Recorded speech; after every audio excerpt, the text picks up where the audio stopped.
Bonjour à tous, imaginez, un son strident qui déchire le silence, c'est une alerte. Alors dans les minutes qui suivent, on va décortiquer ensemble ce système qui peut un jour ou l'autre nous concerner tous. L'idée, c'est de bien comprendre comment ça marche et surtout comment on doit réagir. Ce son, justement, qui retentit comme ça à l'improviste. La question, elle est super directe, mais elle est essentielle. Est-ce qu'on saurait quoi faire? Est-ce qu'on serait vraiment prêt? Eh bien, c'est tout l'enjeu de ce qu'on va voir maintenant. Ok, alors on y va. Prenons le scénario le plus simple, le plus direct. Une sirène retentit. Forcément, le premier réflexe, ça peut être la panique. Mais justement, la toute première étape, c'est de garder son calme et de comprendre ce que ce son veut dire exactement. Parce que, avant toute chose, il faut bien avoir ça en tête. Une alerte comme ça, ce n'est jamais pour rien. Jamais. On la déclenche uniquement pour des dangers majeurs, vraiment graves. On parle d'un accident industriel, d'une tempête hyper violente, d'un gros incendie. Bref, c'est une mesure exceptionnelle et ça veut dire qu'il faut réagir et tout de suite. Le truc, c'est que toutes les alertes ne se ressemblent pas. Et pour avoir la bonne réaction, évidemment, il faut d'abord savoir à quoi on a affaire. Alors, voyons un peu comment on reconnaît ces fameux signaux. Alors, le plus connu, celui qu'on a tous plus ou moins en tête, c'est le signal national d'alerte, le SNA. Sa particularité, c'est vraiment sa signature sonore. C'est pas un son continu, hein, attention. C'est un son qui monte et qui descend. Un son modulé. Et ça, c'est répété 3 fois. Chaque cycle dure précisément 1 minute et 41 secondes. Cette espèce de vague sonore, elle est faite exprès pour qu'on ne la confonde avec rien d'autre. Ni les pompiers, ni une ambulance. Et puis, heureusement, il y a le signal de la fin. Le son du soulagement, on pourrait dire. Et là, c'est tout le contraire. C'est un son continu, sans aucune variation, qui dure 30 secondes. Quand on entend ça, c'est clair, net et précis, le danger est passé. Bien sûr, aujourd'hui on a aussi des outils plus modernes. Je parle de FR Alert. Le principe est simple. C'est une notification qui arrive directement sur les téléphones portables qui sont dans la zone de danger. C'est hyper ciblé et ça donne tout de suite les consignes à suivre. C'est quelque chose qu'on voit de plus en plus.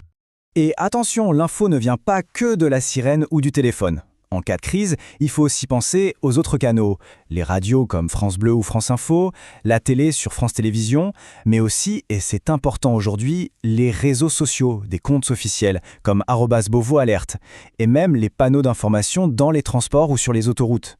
Toutes ces sources deviennent absolument cruciaux. Bon, maintenant qu'on sait identifier l'alerte, c'est bien, mais c'est que la première étape. La deuxième, qui est tout aussi vitale, c'est qu'est-ce qu'on fait concrètement? Quels sont les bons réflexes? Heureusement, il y a un protocole très clair qui est là pour protéger tout le monde. En fait, tout se résume en 4 réflexes de sauvegarde. C'est assez simple et logique, mais ça peut vraiment sauver des vies. Numéro 1, se mettre en sécurité. 2, s'informer. 3, respecter les consignes à la lettre. Et 4, aider les autres si on peut le faire sans se mettre en danger. Alors, se mettre en sécurité, qu'est-ce que ça veut dire concrètement? Eh bien, ça veut dire trouver un bâtiment et y entrer. Fermer toutes les portes, toutes les fenêtres. Si possible, essayer de calfeutrer les ouvertures. Et surtout, couper la ventilation, la VMC, la clim. L'idée, c'est de créer une bulle protectrice. Et là, attention, il y a une consigne qui est absolument essentielle, mais qui est sans doute la plus difficile à appliquer. Ne pas aller chercher ses enfants à l'école. Je sais, c'est contre-intuitif, mais c'est vital. Pourquoi? Parce que les écoles ont leur propre plan de sécurité, les enfants y sont en sûreté et pris en charge. Sortir, ce serait se mettre en danger et les mettre en danger eux aussi. Autre point super important, les téléphones. Le réflexe, c'est de vouloir appeler tout le monde pour rassurer ou prendre des nouvelles. Il ne faut pas le faire. Pourquoi? Parce qu'en faisant ça, on sature les réseaux. Et un réseau saturé, ça veut dire que les vrais appels d'urgence, ceux qui peuvent sauver une vie, ne passent plus. Donc, on ne téléphone qu'en cas d'urgence vitale. C'est tout.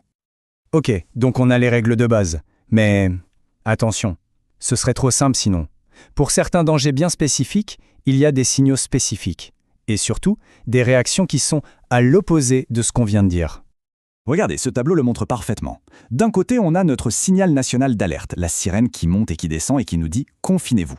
Et de l'autre, on a l'alerte pour un barrage hydraulique. Là, ce n'est plus une sirène, c'est une corne de grume. Et le message, c'est « évacuer immédiatement ». On a donc 2 sons pour 2 actions qui sont radicalement opposées. J'insiste vraiment là-dessus, ce son de corne de brume qui n'a rien à voir avec la sirène classique, c'est un ordre d'évacuation immédiate. Là, la consigne, ce n'est pas de se mettre à l'abri dans un bâtiment, c'est de fuir la zone, sans délai, le plus vite possible. Bon, on a vu pas mal de choses. La question maintenant, c'est comment on fait pour que tout ça ne reste pas juste de la théorie? Comment on passe de la connaissance à une vraie préparation? En fait, il y a un moyen très simple d'intégrer ça dans notre quotidien. Et pour ça, pour s'entraîner sans même y penser, il y a un rendez-vous fixe, un rituel, qui est lié à un chiffre tout simple, le premier. Eh oui, ce fameux test des sirènes, tous les premiers mercredis du mois à midi pile. Il ne faut pas le voir comme un simple bruit agaçant. En réalité, c'est notre entraînement à tous. C'est l'occasion parfaite chaque mois de se refamiliariser avec ce son, de se dire « Ah oui, c'est ça le son de l'alerte », pour qu'il nous soit familier si un jour on l'entend pour de vrai. Et tout ça, ça nous amène à une dernière question, une réflexion un peu plus personnelle. Savoir reconnaître le signal, c'est la base, on l'a vu. Mais la vraie différence, le jour J, ça se joue peut-être avant, dans l'anticipation. Avoir réfléchi 2 minutes en famille ou pour soi-même à ce qu'on ferait. La question est donc simple. Et vous, quel est votre plan ?